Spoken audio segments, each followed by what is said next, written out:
Yesus, kau kekuatan di hidupku, takkan gentar langkahku. Bapak Ibu yang saya kasih dalam Tuhan kita Yesus Kristus, kembali kita akan merenungkan kebenaran firman Tuhan.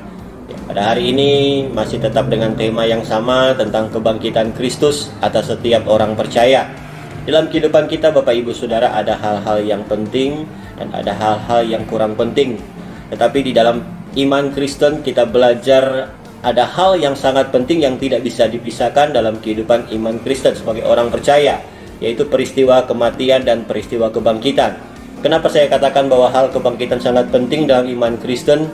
Sebab dalam Alkitab digambarkan ada kurang lebih 500 orang yang menyaksikan tentang kebangkitan Kristus.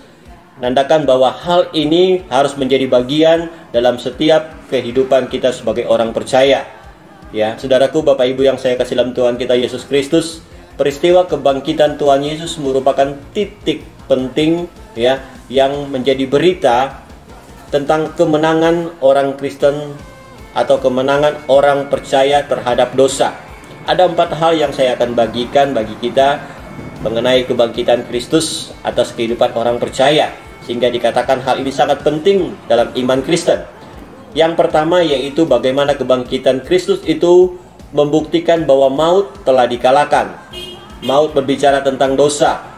Setiap orang pasti memiliki dosa. Sebab dikatakan dalam Roma, semua orang telah berdosa dan telah kehilangan kemuliaan Allah. Bahkan Roma 6 ayat 3 mengatakan bahwa upah dosa ialah maut, dan pada akibatnya manusia akan dihukum.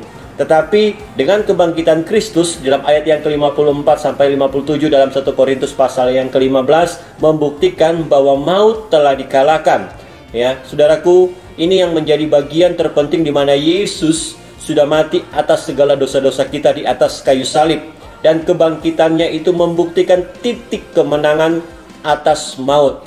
Hal yang kedua yang akan kita pelajari dengan kebangkitan Kristus bahwa iman kita menjadi tidak sia-sia dalam ayat yang ke-14 dan ayat yang ke-17, saudaraku. Ayat 14 dan ayat yang ke-17. Karena masalah terbesar daripada manusia adalah dosa, dan dosa yang menyebabkan manusia terpisah hubungan dengan Allah, maka Allah berinisiatif, saudaraku ya, untuk membangun kembali hubungannya itu, saudaraku, yaitu dengan mengutus Yesus sebagai korban untuk memulihkan hubungan kita dengan Allah. Ya, Yesus sendiri sudah turun ke dalam dunia sebagai korban penebusan bagi setiap dosa. Nah, ini membuktikan bahwa iman percaya kita kepada Yesus itu tidak sia-sia. Sebab dengan kebangkitan Kristus atau kebangkitan Yesus menjadi bukti kemenangan Yesus atas segala dosa. Dan setiap orang yang percaya kepadanya, firman Tuhan katakan, tidak akan binasa, tetapi beroleh kehidupan yang kekal. Sungguh luar biasaku, jika kita percaya dengan Yesus dengan sungguh-sungguh, maka Tuhan Yesus ada jaminan dalam kehidupan kita sebagai pengganti dosa kita. Dan hanya dalam Yesus, saudaraku, kita memperoleh kemenangan atas dosa, atas maut. Dan yang ketiga, saudaraku, bahwa apa yang sudah kita kerjakan dengan kebangkitan Kristus itu tidak sia-sia. Iman percaya kita kepada Yesus, apa yang sudah kita lakukan, pelayanan yang sudah kita lakukan, Kristus sudah membuktikan sendiri bahwa Tuhan akan memberikan yang terbaik dalam kehidupan kita. Dengan menyerahkan nyawanya, ini membuktikan bahwa iman kita, pelayanan kita, apa yang kita buat, ya saudaraku, itu tidak akan sia-sia. Firman Tuhan berkatakan bahwa jerih payahmu tidak akan sia-sia, sebab kematian Kristus dan kebangkitan Kristus adalah puncak pelayanan kita. Dan yang terakhir, saudaraku, dengan kebangkitan Kristus artinya suatu saat nanti kita akan dibangkitkan dan akan memperoleh tubuh kemuliaan. Dalam ayat yang ke-40, ayat 44 di situ dikatakan bahwa kita akan dijadikan tubuh rohani kita ya menjadi rupa surgawi dalam ayat yang ke-49. Ya saudaraku, jadi kebangkitan Kristus atau Kristus yang sudah bangkit dan naik ke surga ini tidak lagi menggunakan tubuh ya yang terdiri dari darah dan daging, saudaraku, tapi akan diubahkan dengan tubuh kemuliaan. Demikian pun kita, saudaraku, setiap orang yang percaya kepadanya akan dibangkitkan dengan tubuh jasmani yang telah hancur dan akan diubah dengan tubuh kemuliaan.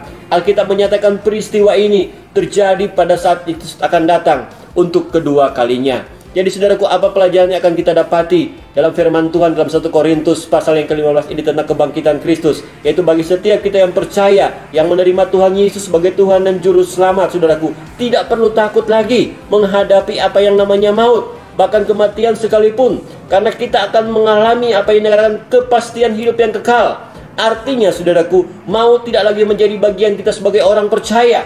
Ya, Yohanes 14 ayat 19 berkata, Yesus pernah berkata, sebab aku hidup dan aku pun akan hidup. Maaf saudaraku, ya, Yohanes 14 ayat 19 berkata, sebab aku hidup dan kamu pun akan hidup. Ini adalah janji Tuhan dalam kehidupan kita sebagai orang percaya. Dan iman kita bukanlah, ya saudaraku, bukanlah suatu iman yang mati, tetapi iman yang hidup, saudaraku. Ya, ini membuktikan bahwa Yesus Kristus itu, ya, sudah bangkit dan membenarkan kita sebagai orang percaya. Hal yang selanjutnya kita pelajari bahwa kebangkitan Kristus haruslah menjadi pusat atau fokus kita sebagai dalam pelayanan kita, saudaraku, ya. Apa yang akan kita beritakan? Berbicara tentang Yesus yang sudah mati dan sudah bangkit. Dia sudah mengalahkan dosa dan memberikan kehidupan yang kekal bagi setiap orang percaya. Dan terakhir yaitu pengharapan kita tertinggi sebagai orang percaya, saudaraku, ya. Ya, saudaraku, kita akan bertemu muka dengan Tuhan yang maha tinggi itu.